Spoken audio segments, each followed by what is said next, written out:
Hi, my people. I hope you're doing well. And praise God. Life is amazing. And God is always good. And I got a nose piercing. It was so spontaneous. So I work at the store, and a girl named Yessie, she comes by just to get ice. And I saw there are a lot of piercings on her face, and I asked that, where did you get them done? And she said that I do it. I'm like, okay, I'm gonna come after work and I want you to do my piercing. She said, okay. And after work, I walked to the store and I just got it done. Simple as that. So, life's getting busier. Praise God. I do have a job. I'm sorry, I'm scared that people, because I'm at my job right now.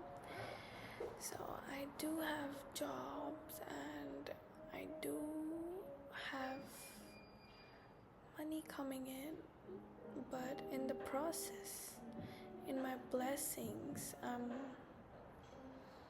I would say that my schedule, I'm kind of compromising my time with God. That God place, that God time is being compromised. And I'm not complaining that I'm too busy, but I'm not used to this lifestyle, so I'm learning, and it's been great. And I should be reading my Bible more. I should be praying more. I'm not complaining, and I'm not saying that you should take it as an excuse, but I am just so exhausted. I'd rather sleep, because I don't have the energy. But I think that keeping God first should always be the priority. No matter the feeling, no matter the energy level, I should find time and I should find a way. So as I was juggling through these convictions, and I had this desire to, set time for God in a secret place. And in that, I went to the youth at my church, Court Church LA. I went there for the youth, and Pastor Abel preached about being destitute in spirit, or having a poor spirit.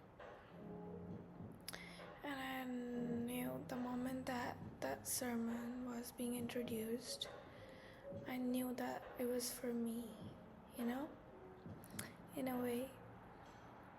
And he preached about our need for God. Do we truly need God? Or we're just,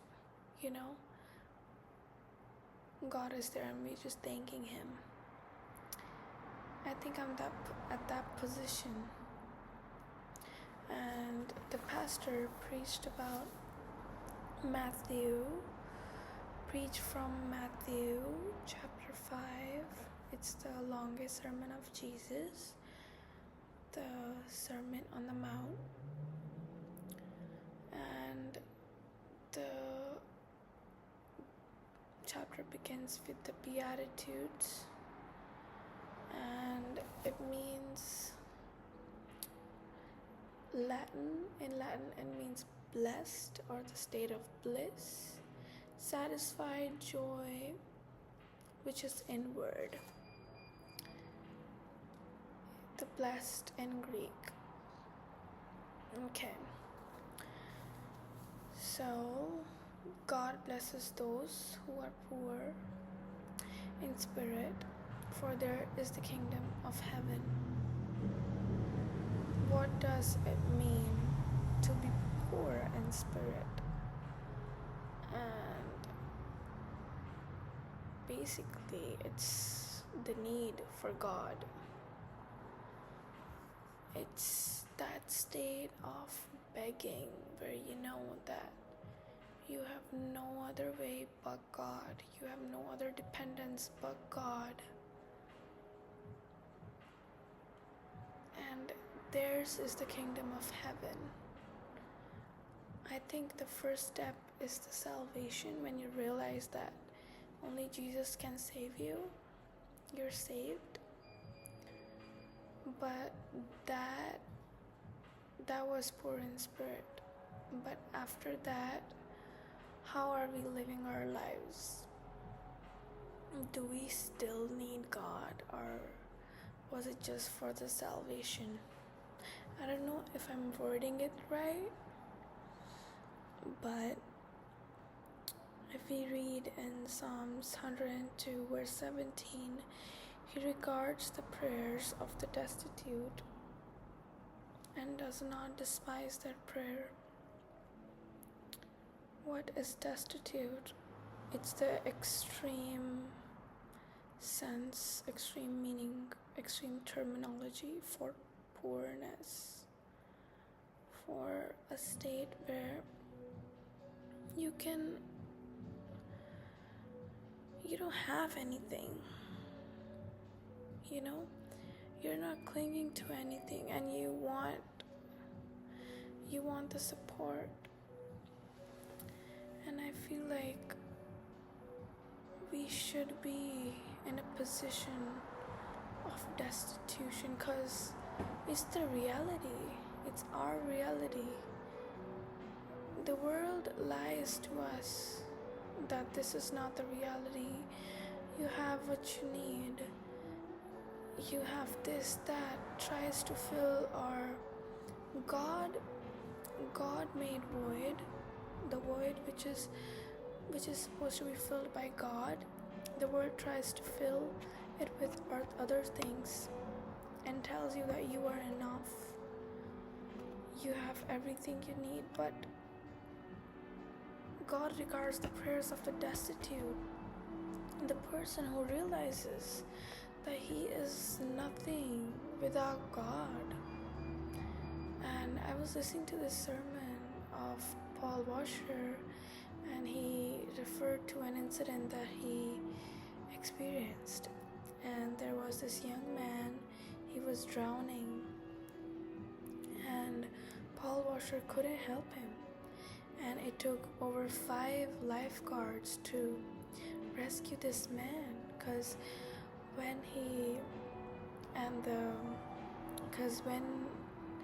if he took support from if he took support from Paul Washer, Paul Washer also would have drowned. And Paul Washer addresses that the fear on that man's face was like he never saw anywhere. It was that near-death experience. It was that destitute, that he has nothing and he needs support. He needs a shoulder to cling to. He needs, I don't know.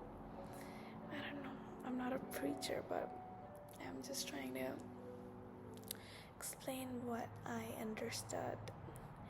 And Isaiah, if you read Isaiah 66 verse 2, my hands have made both heaven and earth, and everything in them are mine. I, the Lord, have spoken. I will bless those who have humble and contrite hearts, who tremble at my word. How does one achieve a heart that's humble? How does anyone achieve a character which trembles at the word, which trembles in the presence of God? Because not everyone has the fear of the Lord. Not everyone has a humble heart. I'm talking about Christians. How do we achieve that? And that circles back to the level of our need for God. Everything circles back to step 1, which is our need for God. is equal to being poor in spirit. And how do you become poor in spirit? How do you grow a need for God? And I have a really good example to show you. Okay.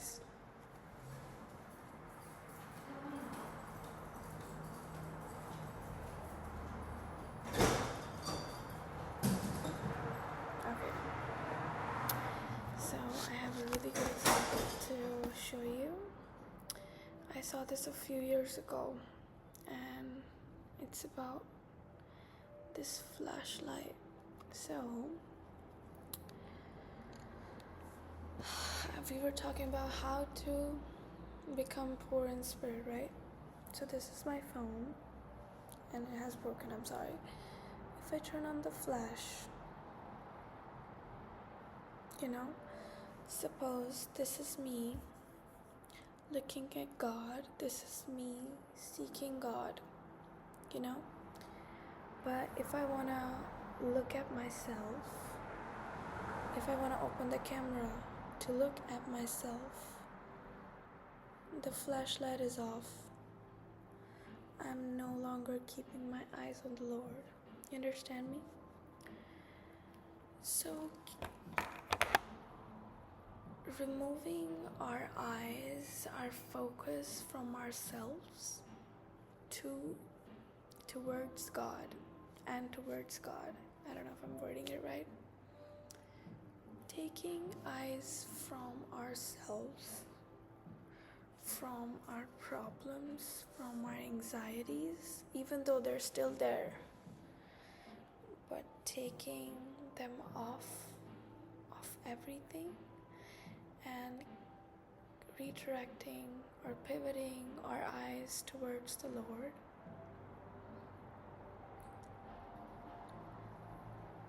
is the first step of achieving a poor spirit.